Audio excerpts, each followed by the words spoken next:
আজকের এই বৃষ্টি এবং বিশেষভাবে টানা বৃষ্টির কারণে শহর যেভাবে ডুবে গেছে, প্রধানমন্ত্রীর কার্যালয়ের সামনেই দেখলাম একেবারে যাই হোক নিশ্চয়ই বেশ খানিকটা পানি, কোমর পানি অনেকে বলছেন। তো এইরকম অবস্থা, তাতেও খুব বেশি কিছু বদলাবে না, কিছু যায় আসে না। এইরকম একটি শাসনের মধ্যেই যেহেতু আমরা আছি, এবং এটা কেবলমাত্র একটা শাসন নয়, রাষ্ট্রটাই এই জায়গায় রূপান্তরিত হয়েছে।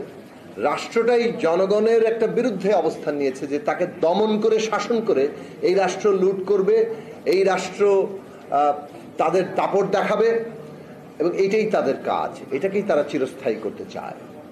তার বিরুদ্ধে আজকে বাংলাদেশের বিরোধী রাজনৈতিক দলসমূহ একটা ঐক্য গড়ে তুলেছেন যে এইভাবে রাষ্ট্রটা চলতে পারে না, এই রকম শাসন চলতে পারে না।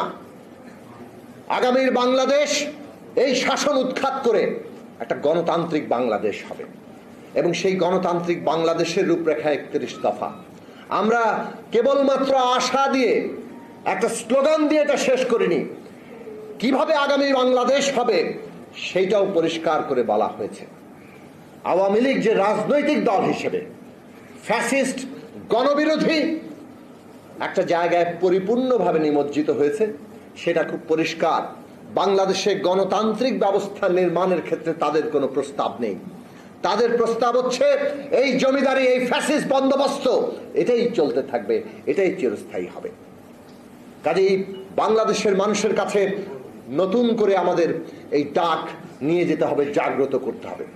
সমাজের নানান অংশ আজকে জেগে উঠছে, বিশেষভাবে ছাত্র সমাজ যেভাবে জেগে উঠেছে,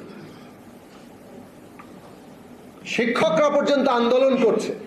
সরকার নিজের পক্ষের লোকদেরও আর রাখতে পারছেন না।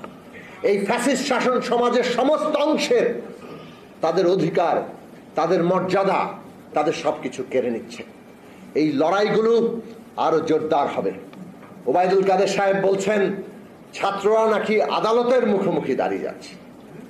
আমরা দেখতে পাচ্ছি এই সরকার তারা নানাভাবে ষড়যন্ত্রমূলকভাবে এই বাংলাদেশের ছাত্র সমাজকে তাদের একটা ন্যায্য আন্দোলন, কোটা আন্দোলন, যেটা 18 সালে ফয়সালা হয়ে গেছিল, তাকে নানাভাবে আদালতের মুখোমুখি দাঁড় করিয়ে দেওয়ার চেষ্টা করছেন। আদালতের সাথে কোনো আমাদের লড়াই নেই, আদালত ব্যবস্থা আমরা পরিবর্তন করতে চাই, কিন্তু বাংলাদেশের ছাত্র সমাজকে এইভাবে আজকে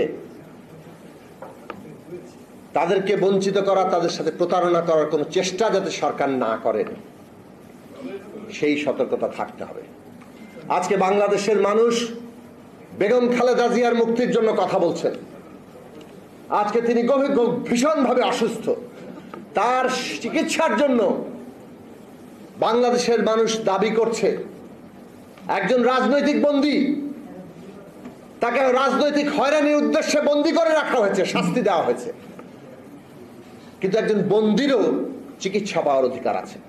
তার যেটা চিকিৎসা দরকার সেটা যদি বাংলাদেশে না পাওয়া যায়, পৃথিবীর যেখানে পাওয়া যায় সেখানে যাওয়ার তার অধিকার আছে। সরকারের সেটা দায়িত্ব, বারবার মানুষ বলছে, কিন্তু এই সরকার শুনছে না। বাংলাদেশের মানুষ অবিলম্বে বেগম খালেদা জিয়ার মুক্তি পাওয়ার যে অধিকার, জামিনে মুক্তি, পূর্ণ মুক্তির যে অধিকার, সেই অধিকার সহ তার চিকিৎসার দাবি করে, কিন্তু সরকার কোনোটাই শুনবে বলে মনে হচ্ছে না। নেহায়েত বাধ্য না হলে কোনোটার দিক থেকেই তারা কোনো জনগণের প্রতি কর্ণপাত করতে চায় সেটা মনে হচ্ছে না। নাহলে কোটা ব্যবস্থা নিয়ে আবার এই ষড়যন্ত্রটা তারা করতো না। কাজেই আমাদেরকে আন্দোলনের জায়গায় যেতে হবে। মানুষ আশা করে বিরোধী দলগুলো আবার বড় আকারের সংগ্রাম গড়ে তুলে এই সরকারকে বিদায় করে গণতন্ত্র প্রতিষ্ঠা করবে। সেই লড়াই আপনারা গড়ে তুলবেন এই আশাবাদ রেখে গণতন্ত্র মঞ্চের পক্ষ থেকে আবারও আমাদের নেতৃবৃন্দকে আবারও আন্তরিক ধন্যবাদ জানিয়ে আমরা আমাদের আজকের এই আলোচনা সভা এখানেই সমাপ্ত।